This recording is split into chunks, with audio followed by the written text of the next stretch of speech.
Dapat talung na mangtelo Nay tim mule Na so mai nui hiu chun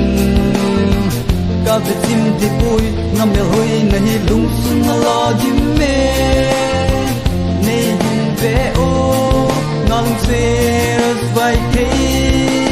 Lung lai na cham zing ka hin mun na pat Mangon na lang zing ego Itile kilen kom den pin Espy in anigel zing zing ego kom chin pa kom chin wa bang leng hitay Ka selunga ka gyal nang bau nahi Kalung mitlan mil ning nim umpoy Lung set zing ting ta ka gyal nang bau nahi Hey baby girl, this sounds going crazy But when I first saw you I can't stop thinking about your drama ever crazy I'm thinking walking, dreaming and dreaming Reaching, walking with you Kamu niapat talung na mangtelo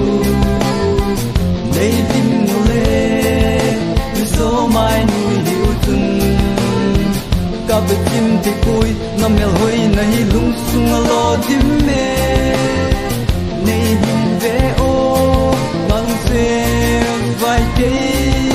I feel I was dreaming and thinking, feeling with you I dream what you dream I want what you want Then I realized that I truly just wanted you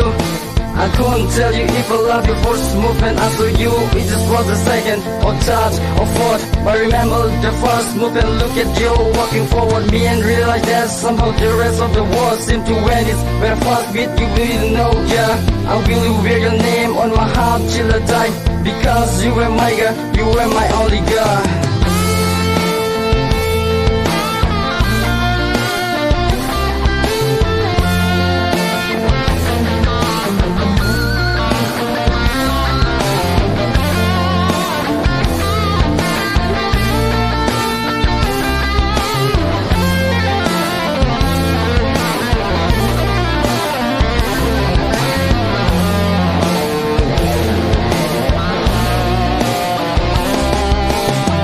Kamu niapat talung na mangtelo Nay tim mule Miso mai nui hiu chun Ka vitim ti pui Na mel hui na hi lung sung a lo dim me Hi ne mi Ka na nga jing zeng ye Ki ya dia Ka gel na hitai Zeri no kahin